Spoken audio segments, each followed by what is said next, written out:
Crypto is a trust layer for the internet. It's built on a combination of strong cryptography and distributed computing principles. We call the tech that it's built on blockchain. A blockchain is just a type of database, a ledger, that specializes at ensuring security and immutability of data. You can think of it kind of like a massive Excel sheet that everyone can see but nobody can change. Blockchains have been around for a while, but the key innovation introduced to them in 2008 was the distributed consensus algorithm. This innovation led to the invention of Bitcoin, which was the first asset to have true digital scarcity. Consensus allowed blockchains for the first time to operate independently from any central authority, i.e., in a trustless environment. It's a way for a distributed and anonymous set of participants to agree on things together without having to know or implicitly trust each other. This was a popular game theory problem known as the Byzantine generals problem. This means we can transact on these blockchains and trust them without needing permission from anyone or anything. Now, there's a lot to unpack there. In order to really understand these concepts, let's back up and start at the beginning of the crypto revolution with Bitcoin. Bitcoin was the first crypto asset. It was presented in the form of a research paper in 2008 by an anonymous person or persons going by the pseudonym of Satoshi Nakamoto. Bitcoin outlined the idea for a peer-to-peer electronic cash system, where any two people, regardless of who they were, where they were, or whether they trusted each other, could transact over the internet. Now, this idea wasn't new in and of itself. There had been many attempts at creating this type of digitally native currency that could move on its own just using the internet rather than any bank or government.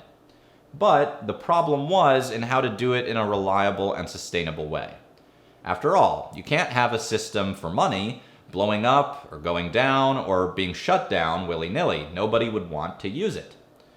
You also can't have a single authority in power who could decide to change the system unilaterally, for instance, to make more coins whenever they wanted. In other words, you needed to ensure the system would stay up and running and that it had real scarcity, since without scarcity, there couldn't be value. See, when you send data on the current Internet of Information, for instance, an email with an attachment, the person you sent it to gets the attachment, but you also still have it. This obviously can't be used to convey value. So Bitcoin introduced the answer to these problems in the form of the first consensus algorithm, which for Bitcoin is called proof of work. Now, I'll cover consensus and proof of work in a lot more detail during a later video, but for now, understand that this innovation solved a difficult game theory and computational problem, and in doing so, proved how a distributed network of computers can coordinate and work together without knowing each other or having to trust each other. Once this system of computers is coordinated, they can agree on a history of data or transactions.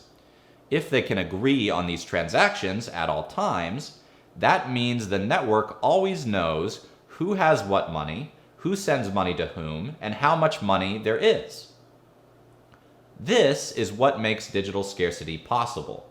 When you send Bitcoin to someone, the network makes sure, and we can all verify, that the Bitcoin has been subtracted from my balance and added to the balance of whoever I sent it to.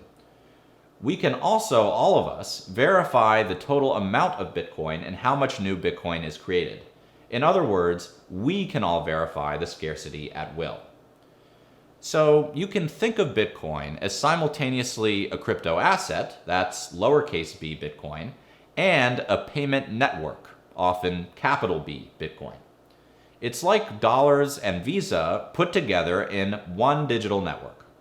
Sending crypto like Bitcoin is also called making or submitting a transaction. When you submit a transaction to the Bitcoin network, for instance, to send 0.1 Bitcoins to your friend in Kentucky, that transaction gets broadcast via the internet to the network of computers, which then uses this consensus process to stay in sync as they check your transaction and together confirm it to the ledger. Check out the Crypto Level 1 video to see a good visual of this. That's really all crypto is. It's pieces of scarce digital data tracked via a ledger of transactions on a network that uses consensus to provide trust, transparency, and decentralization. These are the principal driving forces behind crypto. There are many different cryptos, as you probably know, of course, but they all use this same innovation, the consensus algorithm, to create these systems that enforce digital scarcity and that we can all use. The reality is, we use those same types of systems today to send our money around digitally. That's what the banking system is. Except in this case, we're using a network of computers running consensus rather than the same convoluted banking system that's from the 17th century. Decentralization means we no longer have to trust these bloated third parties before we can do anything. In the current system, that's trust we all have to pay for, but no longer. In crypto, rather than paying others for trust, trust becomes a part of the network, and this leaves more value behind for all of us.